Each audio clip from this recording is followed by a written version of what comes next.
tidak menjadi orang bodoh. Refleksi pagi 1329. Di dalam Amsal, orang bijaksana adalah mereka yang mau mendengarkan nasihat Tuhan, sedangkan orang bodoh adalah mereka yang tidak peduli nasihat Tuhan. Apa yang akan terjadi pada kedua kelompok orang ini? Mari dengarkan petunjuk Amsal 14 ayat 8. Orang bijaksana tahu bagaimana harus bertindak. Orang bodoh tertipu oleh kebodohannya. Saudara-saudara, berbekalkan berbagai petunjuk dari firman Tuhan, orang bijaksana akan memiliki hikmat dalam menghadapi berbagai tantangan. Dengan landasan sikap takut akan Tuhan, ia akan dapat mengambil keputusan yang tepat dalam berbagai situasi sulit. Tidak demikian dengan orang bodoh. Ia tidak segan untuk berbuat jahat, walaupun ia akhirnya akan celaka juga.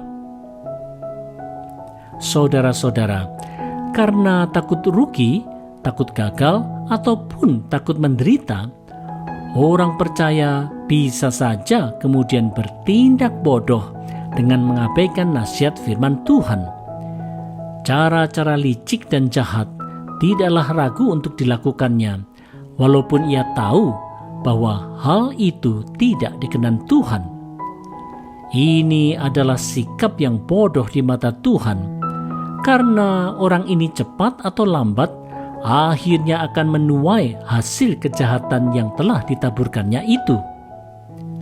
Oleh sebab itu, wahai orang percaya, marilah kita belajar menjadi orang bijaksana dengan mendengarkan nasihat firman Tuhan dan menaatinya dengan setia. Hanya dalam sikap seperti inilah kita akan berkenan di mata Tuhan, serta pasti dapat mengambil keputusan dengan baik karena Tuhan senantiasa menyertai.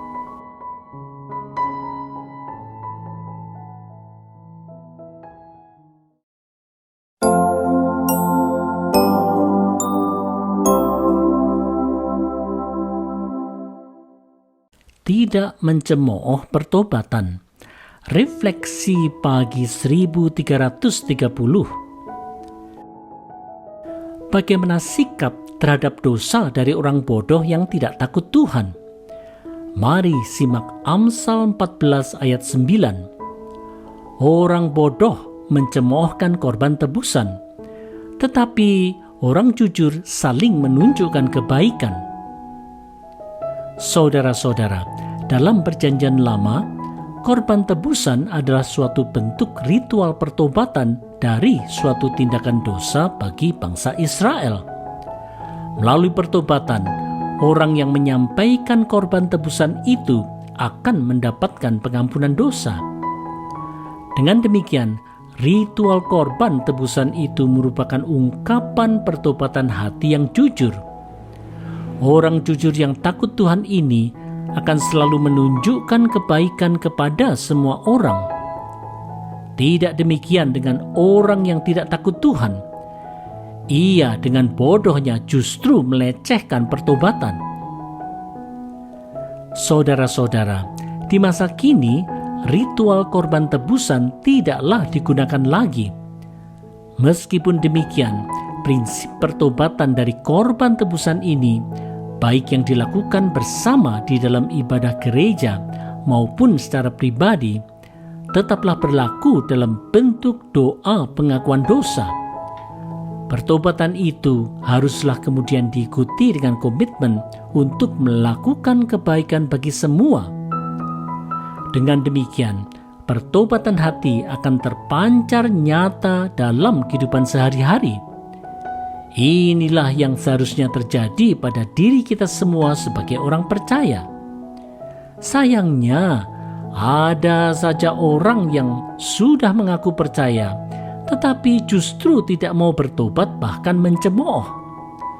Marilah kita hindari sikap ini, dan mari kita buka hati kita untuk selalu hidup dalam pertobatan.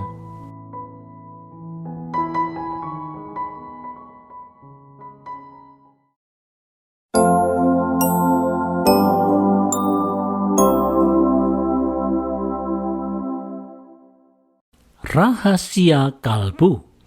Refleksi pagi 1331. Bagaimanakah Amsal menggambarkan tentang kondisi kalbu atau hati yang terdalam dari seseorang? Mari dengarkan Amsal 14 ayat 10. Suka maupun duka tersimpan dalam kalbu. Orang lain tak dapat turut merasakannya. Saudara-saudara, kalbu adalah bagian terdalam dari hati seseorang yang tidak akan dapat dilihat oleh orang lain secara gamblang sedekat apapun orang itu. Apa-apa yang tersimpan di dalam hatinya, baik suka maupun duka, tidak akan dapat dirasakan dan dipahami sepenuhnya oleh orang lain siapapun dia. Hanya Tuhan, Sang Pencipta manusia sajalah yang bisa menilik segala rahasia terdalam dari hati manusia. Betapa agung dan mulia Tuhan itu. Betapa besar kuasanya atas manusia untuk selama-lamanya. Saudara-saudara, karena hanya Tuhan sajalah yang dapat menilik hati kita yang terdalam, maka firman Tuhan di Matius 11 ayat 28 telah mengajak kita semua yang letih lesu dan berbeban berat untuk datang kepada Kristus.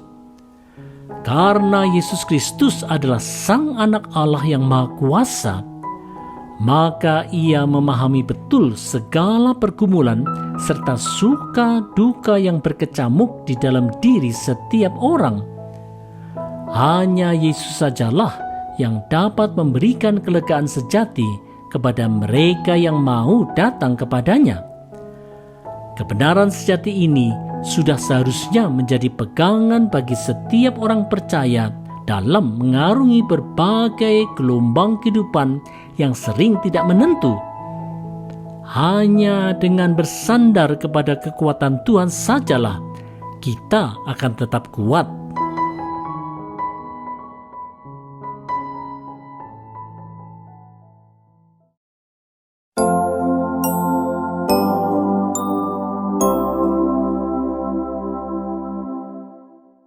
Membangun kemah kehidupan.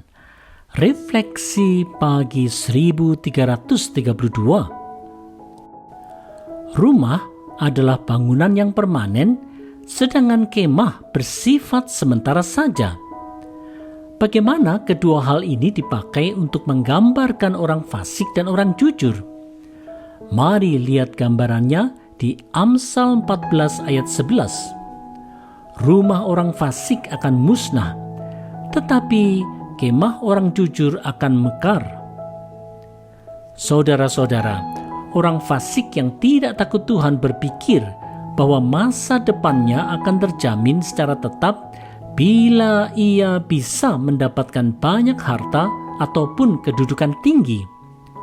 Untuk membangun rumah kehidupan yang seperti itu, ia tidak segan-segan berbuat apa saja termasuk hal-hal jahat. Tidak demikian dengan orang jujur. Di dalam takut akan Tuhan, ia akan selalu mawas diri akan hidupnya yang sementara dan ia selalu berupaya bertindak benar. Saudara-saudara, karena dorongan keinginan dunia yang makin materialistis, seseorang bisa saja makin tidak peduli sesama dan hanya mengejar kepentingan diri semata dengan segala cara. Ia berpikir bahwa kekayaan dan kedudukan tinggi akan menjadi seperti rumah yang kukuh untuk tempat perlindungan di masa depan. Hanya saja, ia lupa bahwa Mazmur 127 ayat 1 mengatakan bahwa jika bukan Tuhan yang membangun rumah, sia-sialah orang yang membangunnya. Oleh sebab itu, wahai orang percaya, marilah kita selalu mengingat bahwa kehidupan kita yang sementara di dunia ini haruslah dihidupi di dalam takut akan Tuhan. Kemah kehidupan kita pasti akan kukuh berdiri dan kita pasti menjadi berkat bagi semua.